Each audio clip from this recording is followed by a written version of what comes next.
Assalamualaikum dostlar, bizden Kırgız elimiz Rossiyada, Kırgızstanda жұмыс кылып жүргөн. Караңыздар.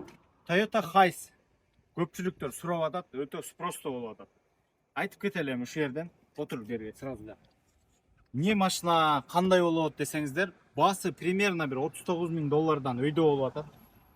Плюс-минус бир $200 разница болушу мүмкүн, может 38.000ден кымбатыраак болуп калышы мүмкүн. Бирок машиналар 2.8 дизель механик автоматы бар.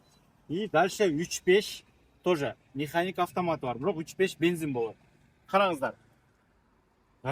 Основном коммерческий, баягындай адам сала тургандары ушундай кара бампер менен болот. Бул базовый комплектация. Базовыйдын дагы бир 2-3 түрү болот. Детально полный алып түшүндүрүп кетебиз. Полный комплектацияда GL деген комплектация болот. Ушундай крашенный белый бампер болот, машинанын өзүнүн цвети менен. Противотуманкалары болот. И машина обязательно кожаный салон менен болот. И далее машинанын ичин көргөн. Сен мындай ачып кире бер, көргөзөйүн. Далее караңыздар, комплектация самый базовыйда даже эме жок болот. Мынакты көргөзүп кара. Мына электроскладывание зеркал жок болот. Бирок бул средний комплектация десек болот. Неге десеңиздер? Электроскладывание бар. Самый главный бул уже биздин климатка, мындай болгондо, туура келген машина. Не десеңиздер, мына мен көргөз. Отдельно климат баягы печка, кондиционер артына бар и алдына бар отдельно.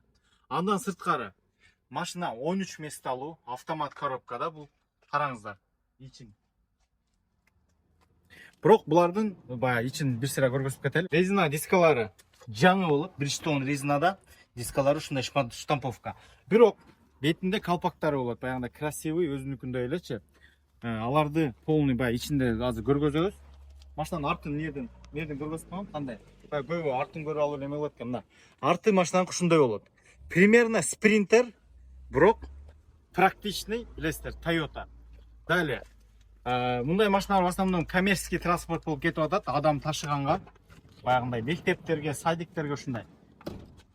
Бул машинада мына электрос эмеси жок экен, но эшигичи. Бирок булардын электро ушундай эшиктери менен болот. Бирок бир аз кымбатыраак болот баасы. Биз обязательно ошондой издеп таап клиентке салдык. Далее, караңыздар, канча сиденье санаңыздар ичинен. Санап айтып коюңуздар канча месталуу экен. Булар ошо мындай болот. 11 месталуу, потом 13 месталуу болот. И мына сиденьяны көрүңүздөр. Мондай, булардын классический двухточный ремень менен болот. Полный комплектацияларында же мага обязательно 3 точка менен ушул жерден мондай ремень керек десеңиздер, аны дагы переделка кылып жасаса болот. Переделка кылбайм десеңиздер, уже полный комплектацияда ал нерсе каралган. Дальше бензин, дизель бар, механик автомат тоже бар. И комплектация мына көргөзүп коем да. Самый базовый новый комплектация болот, ачып көргөзүп. Ичин көргөз. Буда баягы электроскладывание бар экен, потому что 25. Караңыздар, механика и артында только караңыздар эме кондиционер, вентилятор менен. Артында печка жок. Ошондуктан ушундай машина издеп аткан болсоңуздар, бизге кайрылсаңыздар, бул машиналардын баягы комплектацияларын уже баягы издеп, ар кимге көргөзө берип, уже билип калдык, полный ичип жеп. Кандай комплектация, кандай мотор, коробка, кайсынысы десеңиздер, полный издеп таап беребиз. Шифу Дубай, биз кызматтабыз. Ассаламу алейкум. Машинанын эң жакшысын сиз каалагандай машинаны каалаган жерге, СНГнын любой өлкөсүнө жеткизип беребиз. Ассаламу алейкум достор.